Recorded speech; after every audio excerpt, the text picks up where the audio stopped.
Hi, today I want to talk about the newest chaos, or the season 2 chaos zero system type deal that you're seeing on screen right now. A few thoughts about the mode, and honestly even the changes to the mode in general, because this chaos burning life, whatever you want to call it, is actually pretty insane. So without further ado, let's actually break down everything you need to know about it alongside some of the rewards that you can expect. To start things off, this chaos is kind of different than what you'd expect from past, not so much in the sense of like what you're doing, but it's basically the season 1 chaos but adjusted a little bit. Now again, you do have access to the different difficulties, and as you'd expect, you still do want to farm at roughly the level 8 or the level 9 range, depending on how frustrated you are with trying to reroll for a higher, or in order to get the level 15 save data. That said, the exploration, the typical rewards that you can expect are all about what you'd recall from season 1. However, the chaos in general has been changed. There are a lot of in-game details that we'll kind of take a look at and observe later that are pretty cool, including this new boss. But though I'm not really a fan of this boss's mechanic, which again I'll explain later, it's not so much him as so much the way that some of the systems work that I'll explain are more annoying. But even in terms of just everything that you're seeing on screen right now, I want to start off by saying that the aesthetic and everything that they've shown off at the moment is cool. Yes, for me personally, I've fixated specifically on chaos, as I've been super desperately addicted to this specifically. But I actually wanted to touch on this because even without getting into much of the Great Rift or the Nebula Distortion yet, everything that I've seen so far is super cool because of how it ties into the old system. Now, formerly in season 1, and even though they ended up making changes to it later, how intertwined the new zero system is compared to the old one is really nice. Not just because, of course, like you can actually use some of the data, or you can use some of what you found from the original zero system into the new one, but because even the changes that you're seeing to it are pretty insane. This includes also, again, being able to choose some of the upgrades here, which are super nice depending on what you're looking for. And again, yes, having some of the max level things like being able to guarantee or being able to reroll an Epiphany, very huge. Being able to specifically copy a card that you want, and you can choose between one of 3 random rare or higher cards, really huge. This specifically for me is part of the reason why I feel like the newest season feels really good, but that isn't the only thing that comes with the new season, of course, as there are rewards and things that you can find from that. This is basically par for the course, as I'm sure you guys are most familiar with, but there is a new flash of potential, which again does let you reset epiphanies and things like this, which is really nice. But again, how many you own and whether this is actually worthwhile is a completely separate story.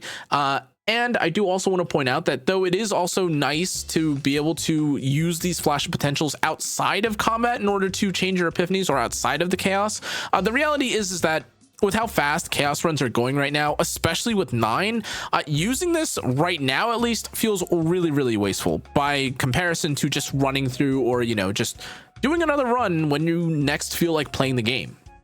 Now, on that note, I do also want to talk about, in regards to this specific system, everything that they've showcased just from the story, at least from my point of view, has looked pretty decent or good. But even in terms of the events or the new events that you have from the new chaos, they're also pretty interesting. Now, a lot of them, at least from what I understand, are more based around removing your cards, or increasing or choosing a random character to have an epiphany, which is again something that I think is nicer, and I've definitely seen from the old, or I've definitely experienced in the old season, where it felt like at times you'd be going through certain events that were like, oh, do you want random useless option 1, or do you want like a random like common card which you'll never probably use for the card that you're trying to, or for the the character you're trying to build through the season, or do you want to lose all your HP for no reason, which is like, all right, well, that kind of sucked. But this one, and especially to be fair to season 1, they did improve and change it, but especially with season 2,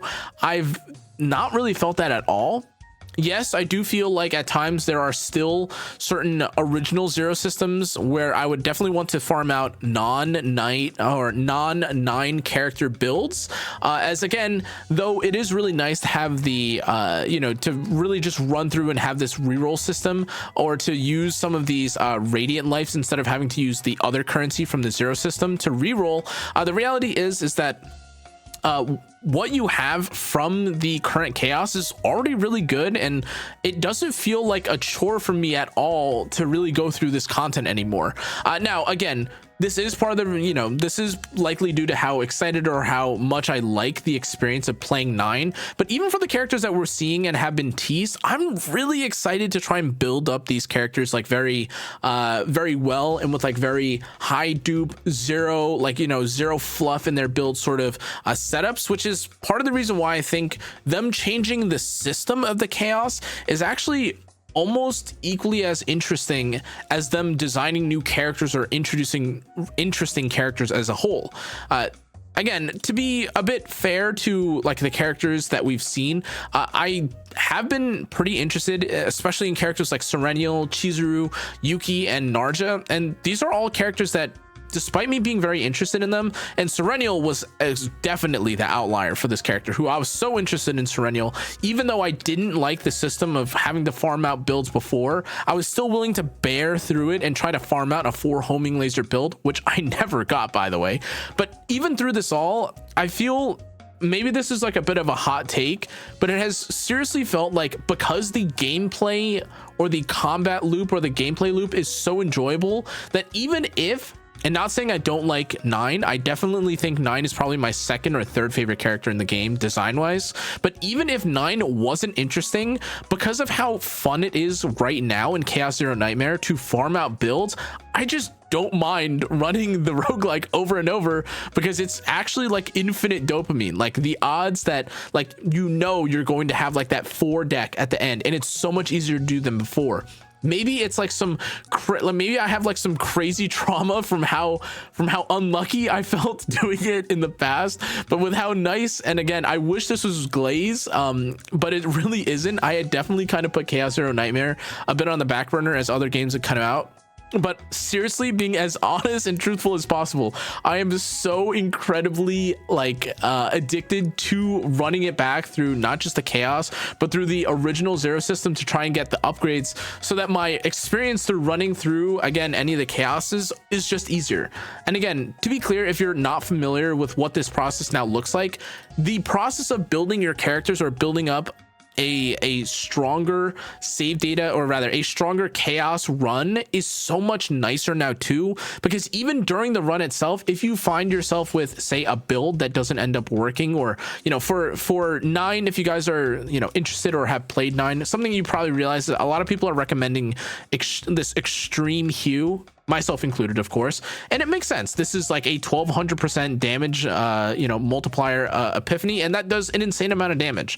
But actually, for certain runs, not even just exclusive to the season, by the way, but just in chaos in general, like with the changes that they've made, I've actually found that sometimes, especially if I have an excess of credits, like if you especially don't have one of the debuffs that reduce how many credits you get and you're flush with credits, I will, like, early on, say I get the wrong epiphany, or say I don't get a divine epiphany attached to something, I will just end up using like the masker version. Then as I go later on, I'll start with my extra credits, just start dumping or re-rolling my epiphanies so that I can get back to extreme.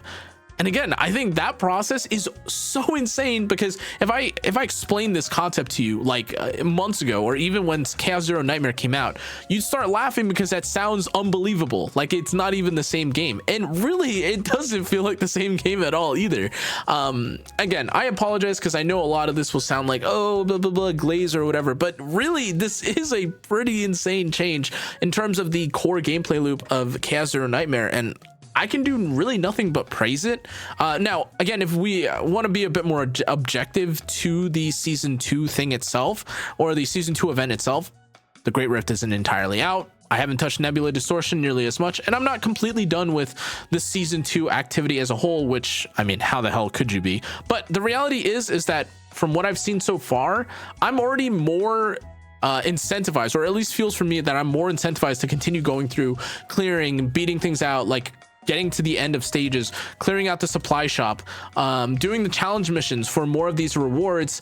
And it feels like a pleasure. It feels like a very enjoyable experience. And I know this is going to sound crazy, and this is actually something that I felt for other games, but it really feels like, despite this being a gacha, this is like just a game. Like, I'm not, you know, regardless of what character you have access to or who you're playing, like I don't even have Veronica. Like, I'm not, you know, I'm not only using all like the limited characters. I mean, really, I'm using Orlea, for God's sake, like, who's not a character I thought I would ever end up using. But like, even for this, like, I just feel that this activity, this new chaos, is a good game. Like, in of itself is a good game. It doesn't matter if you got really unlucky with the teams. It doesn't matter all these other things, especially if you're running through. It just feels good, which I'm a big fan of. But with all that glazing out of the way, I do want to also point out something that feels really bad right now. And again, to be fair, this isn't necessarily a bad thing. It's just something personally that has definitely made me feel a little bit bad while doing this. To start things out though, it is infinitely easier to get a perfect build for CZN. Not so much that I'd say that it's trivial, but in 1 or 2 runs, you could probably get a near or close to like 4 dupe, 0 wasted cards deck. And again, you could try and fish for the bonus damage on like the god hammers and stuff, which are some of the new enhancements that you have. But the reality is that the difference that you offset from having like 4 copies of a card compared to like just getting the right equipment is like night and day. Of course, these equipments will help you do more damage, but there is nothing like as significant as removing every single card from your deck that you don't need and then filling it with like 4 dupes of like the ideal card. Like, there is no dopamine that I've felt in recent like experiences that feels similar to how nice it is when you land that. But we need to actually talk about the process, you know, like this rerolling process, because this actually, though unfortunate, does feel bad at times. Now, again, this is nothing new to it, but even if you see something like this, for instance, right? So this is a save data 15 on level 80, and don't get me wrong, you could definitely clear through this, and you're not in such a bad position where if you see level 15 and you see all these debuffs, you can't clear it. But especially depending on the character that you're using, this will actually feel absolutely diabolical. Like, it's almost sometimes unfortunate, because you aren't like, you know, what's happening here isn't like you are getting locked out minute 1 and you have no chance of clearing, or that this is impossible and you can't clear, because obviously people are clearing further along, like much further along. But what I've actually noticed is that because you are trying to farm out like a level 15, and especially if you're someone who's playing 9, by the way, this is definitely advice for players that are playing 9, this discard 1 card randomly at the start of each turn, it can actually feel way worse than you think, and sometimes it will just throw away your hue. Now, again, obviously I've tried this with other characters to try and see how much worse it is, and again, it is partially because it's like Burning Life, and ideally you want an order character, which is why it probably feels worse if you aren't using 9.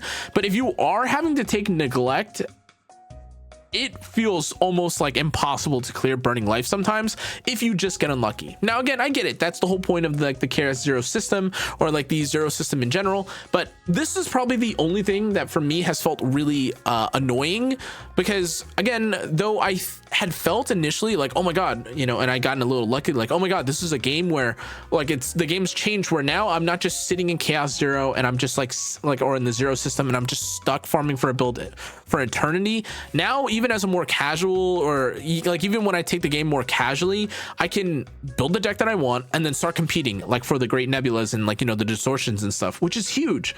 But again, if this is the only thing that still roadblocks you, I think this will probably be what people feel the worst about, especially if you're building 9. But again, this kind of changes, and again, this isn't something that like even happens with, you know, your save data or if you get lucky, but it's just a criticism. I think criticism is a bad way to put it. I should not call it criticism. It's something that has definitely felt bad for me, and if you feel the same, feel free to let me know. If I'm just skill issued, well, I mean, we probably all know that at this point. But in any case, yeah, I'm a huge fan, again, of Burning Life. There's so much that I enjoy about the system as a whole, whether that's more changes to the chaos system as opposed to this specific Burning Life map, though, is kind of different. But I will say, even if we step into this for a moment, again, this is probably a team that, or probably a run that I would end up using, even with something like Serennial, which is again like a Serennial team that I was trying to use here. The visuals look great here. The experience of, you know, having the divine epiphanies and being able to now guarantee things a bit more easily has definitely also felt very good. But again, the design of the game doesn't really feel bad at all. Oh, this feels kind of bad. Typically, by the way, just random side note, I always try to take this initial like normal battle thing, which I'm sure could be a little bit worse off, but I was willing to give up some of the efficiency in exchange for, again, having the quick battles and avoiding any random nonsense. But I will say, again, for me, since the changes to chaos or to the chaos have happened, I actually don't feel punished at all almost ever from taking this, and I actually find it like way faster, even like incredibly fast now, to go through the chaos if you end up taking something like this. But generally speaking, I'll try to prefer trying to get like a 1 card remove and the 3 normal battle. But again, honestly guys, everything about the chaos has been nice. If we, let me just do this real quick and we can take a look at the design. Okay, I guess I will just get rid of this card.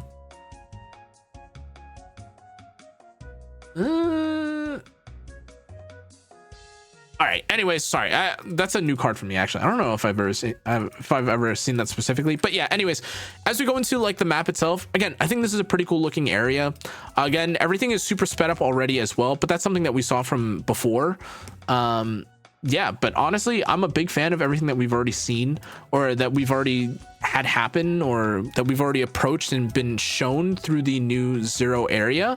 The mobs look cool though. The boss, or the end boss specifically, looks nice. And otherwise, again, I don't think there's like really anything that I'm super bummed about when it comes to CZN right now, which is surprising, because normally there's at least like one thing that I feel a little bit or that I wish would change a little bit, but I just want to keep playing. Like that's just kind of how it is right now for me, which is crazy, honestly. But yeah, in any case, guys, again, some of the mobs of course will make reappearances and such, so nothing super crazy. But yeah, thanks again for watching. Hope you guys enjoy your runs with the new Burning Life. It is really cool, this whole process, and it feels very dopamine appealing or appeasing. But yeah, I'll see you guys on the next one. Stay safe, stay healthy. Good night.